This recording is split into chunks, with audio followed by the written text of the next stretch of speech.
Welcome to Chillin' 101. We hope this video helps. In this video, I will explain how to make organic cod at home.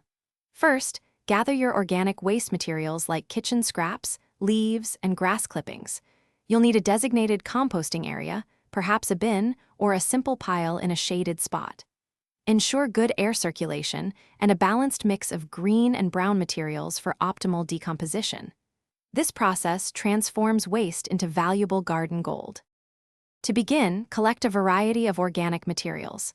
This includes fruit and vegetable peels, coffee grounds, tea bags, and eggshells from your kitchen. From the yard, use leaves, grass clippings, and small twigs. Avoid meat, dairy, and oily foods. Select a suitable location for your compost pile or bin, ensuring it's easily accessible and away from direct sunlight.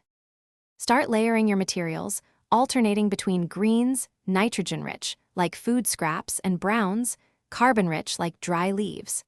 Aim for a ratio of about 2 parts brown to 1 part green. Keep the pile moist, but not waterlogged.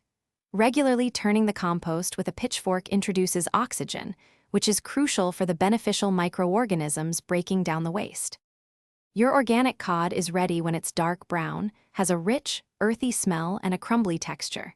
This usually takes a few months, depending on your materials and maintenance. Spread the finished compost around your plants, mix it into garden beds, or use it as a top dressing for potted plants. It enriches the soil, providing essential nutrients for robust growth. Remember to check the description for a link to some fantastic socks and other great deals. Thanks for watching. Consider subscribing if we helped you.